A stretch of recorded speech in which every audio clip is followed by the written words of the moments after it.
Vamos conversar um pouquinho sobre a reforma da Previdência também e as suas consequências. Eu estou recebendo aqui a Patrícia Evangelista, que é advogada especialista em Previdência. Tudo bem? Joia, bom te encontrar de novo. Tudo certo? Prazer é todo meu, tudo perfeito. E é muito bom ajudar as pessoas a entenderem um pouco mais o que está acontecendo com esses atrasos, com os prazos que não estão sendo cumpridos.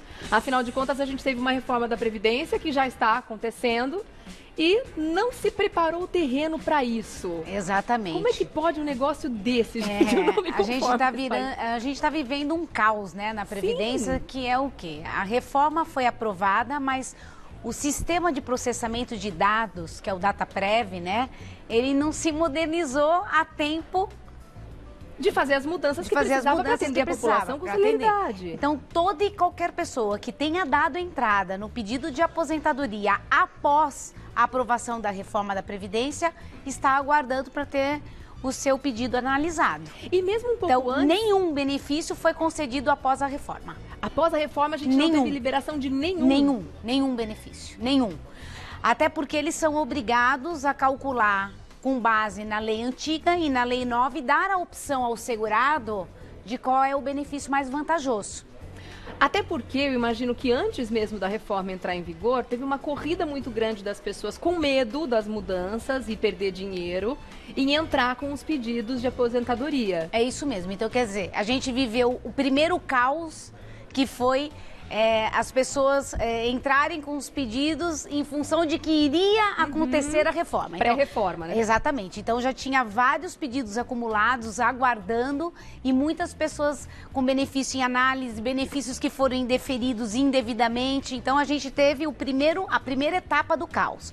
E agora a segunda etapa, que é a reforma foi aprovada e os pedidos estão todos parados. Todos. E o que está acontecendo agora? Porque por lei o prazo são 45 dias. 45 dias. Na verdade, o que está acontecendo é que eles estão querendo se adaptar à reforma da Previdência, não conseguiram ainda colocar um processamento de dados que atenda à reforma, que ela tem várias regras de transição, né? E em função de não ter colocado isso na prática, eles não conseguem conceder benefício. Tá. Então, o sistema não está preparado para conceder o benefício.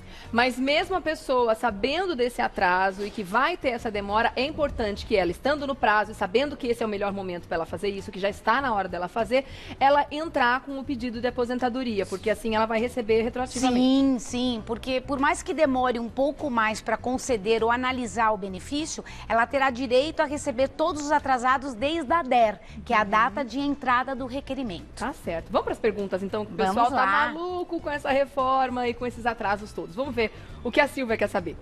Tem entrada no meu pedido de aposentadoria por tempo de contribuição no dia 1º de dezembro. Porém, toda vez que consulto o meu INSS, consta que o procedimento está em análise. Devo entrar com processo judicial? Boa pergunta da Silvia. Vamos lá. 1º de dezembro, depois da reforma, da aprovação da reforma. Que foi no dia... Foi no dia 12, então a partir do dia 13 já passou a valer. De novembro? De novembro, exatamente. Então, dia 1º de dezembro, a reforma já tinha sido aprovada.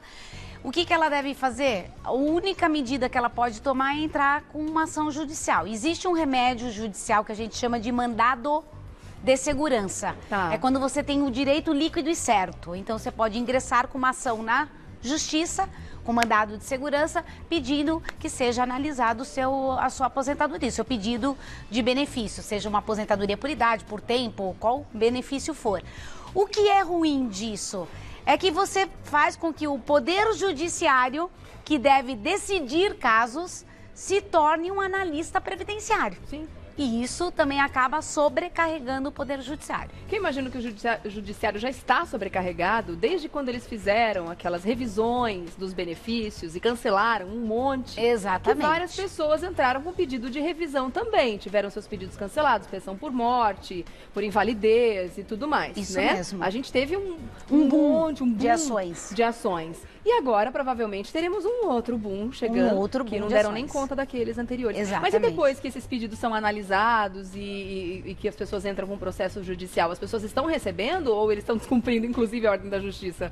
Não, na verdade, aí não tem o que descumprir, né? Se houver uma determinação judicial, tem que ser cumprida. Aí, então, na falta de cumprimento, inclusive, o responsável pode até, o INSS, na pessoa do seu responsável, pode até ser processado, pode ser oficiado, pode determinar-se até a prisão de um funcionário do INSS em função da falta de cumprimento. Então acelera o processo. Acelera, acelera. Tá bom, Silvia, vai ter que ter um trabalho extra, infelizmente, né? Vamos dar uma olhada na próxima pergunta, da Rosana. Meu marido faleceu em outubro de 2019, porém, só consegui dar entrada na pensão por morte no final de novembro do mesmo ano. Seria prejudicada pela nova lei?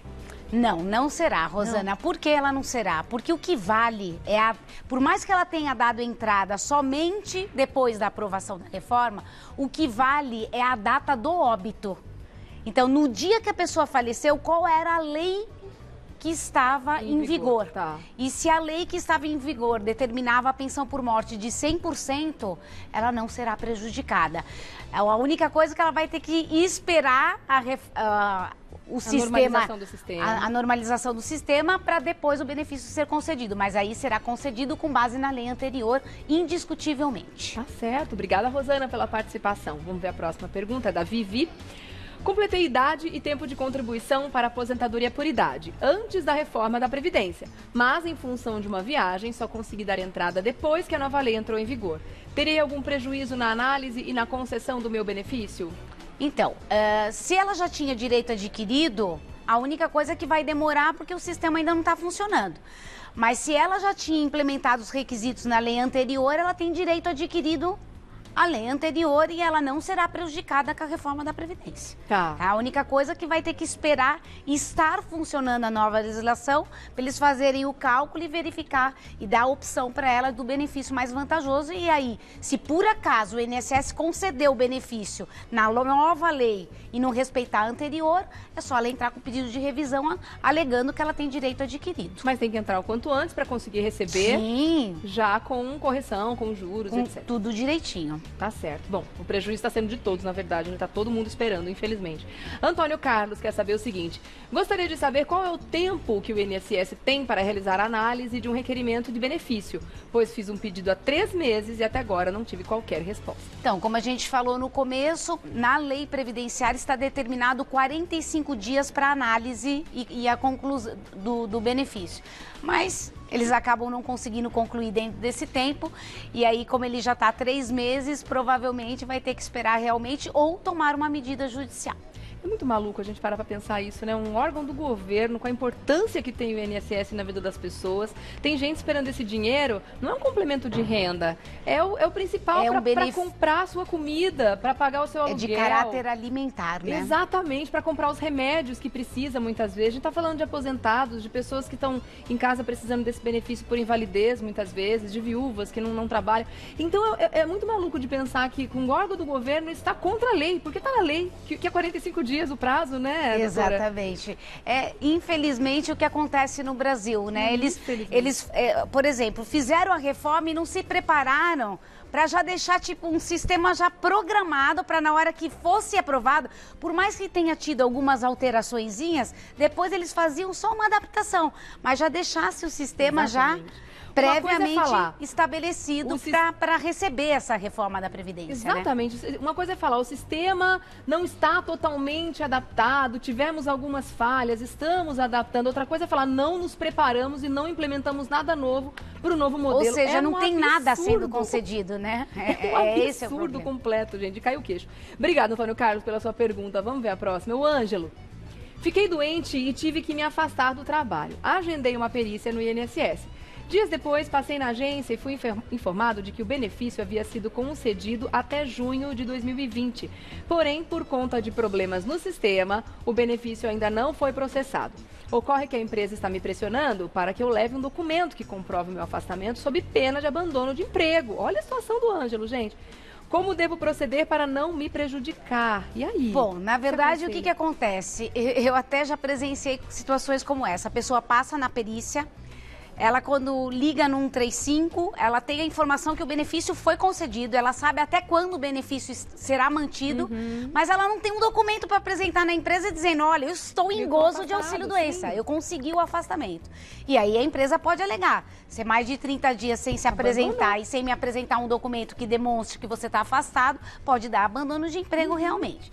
O que ele tem que fazer? Ir até uma agência da Previdência Social e exigir que eles forneçam um documento informando que o benefício está concedido e que ele só não foi processado em função da nova legislação e que a reforma ainda não foi colocada em prática. Esse papel. Sim, tem na minha opinião, teria que pegar um papel timbrado da Previdência Social, encaminhado para a empresa, informando que o benefício está concedido, que a pessoa está afastada e que só não foi processado para ela não ter o problema do abandono de emprego. Tá bom. E se a empresa vier a fazer qualquer coisa contra essa pessoa, contra o Ângelo, por exemplo, ou qualquer outra pessoa que esteja numa situação como essa, eu tenho certeza que você conseguiria reverter, porque aí não é culpa do Ângelo, e sim aí um problema vindo do próprio INSS, da autarquia. Ele não vai ter dificuldade de provar para a empresa, né? Com certeza. Tá certo. Boa sorte, viu, Ângelo? Vamos ver a próxima, então? Vamos lá. O Paulo. Fiquei com receio da reforma e dei entrada na minha aposentadoria por tempo de contribuição, mesmo sem ter completado os pontos necessários. Aí ele entrou no fator previdenciário, né? Para ter direito à integralidade do valor do benefício. Ocorre que no dia 15 de dezembro eu teria conseguido completar a pontuação exigida. Como devo proceder? Lembrando que o meu processo ainda se encontra em análise. Então, como que ele deve proceder? Ele pode fazer uma pergunta muito legal e muito importante. Por quê? Ele pode fazer uma coisa chamada alteração da DER, data de entrada do requerimento. Então, eu dei entrada e aí descobri que eu ainda não tinha o tempo necessário. 15 dias, 20 dias, 30 dias depois, eu consegui completar o tempo necessário para a integralidade. Então, eu vou até o INSS e informo que eu tenho interesse de alterar a DER. Então, ao invés de eu receber daquela data que eu fiz a solicitação, eu quero postergar um pouquinho para depois e só vou ter direito daquela data em diante. Isso é possível, então? Sim, é possível. Legal. E aí, vai ter que contar um pouquinho com a boa vontade do funcionário que vai analisar o pedido de aposentadoria, porque não é um dever dele conceder essa alteração. Aí fica a critério dele querer trocar a data ou não. Mas é bom que ele já deixe registrado, porque se caso o INSS conceder o benefício sem integralidade e ele tendo formalizado, aí cabe uma ação judicial dizendo, eu tentei alterar a data para não ter prejuízo para o INSS. Ele vai ter um argumento Para mim, nem para o INSS. Ele vai ter um argumento muito maior na justiça. Tá certo. E sem nenhum tipo de previsão de quando o serviço vai ser normalizado? Então, aqui tudo indicava início de março, a gente teria aí o sistema já funcionando, operante. Mas pelo que eu fiquei sabendo pelos bastidores, parece que pode acontecer disso ser prorrogado até final de março. Final de março. E aí, né? E as pessoas fazem o que nesse período, né, doutora? Que coisa. É muito triste, né? Resta lamentar mesmo, né? E, claro, cada um procure os seus direitos de acordo com cada situação. E os advogados especialistas em direito previdenciário, como é o seu caso, estão aqui para ajudar, né? Afinal de contas, as regras são tantas e são tão novas que a gente ainda não está familiarizado. A gente precisa, de fato, de ajuda. E aí você pode mandar um e-mail também para a Patrícia Evangelista, que é advogada especialista em previdência, lá no UOL. É isso? sosprevidenciario@uol.com.br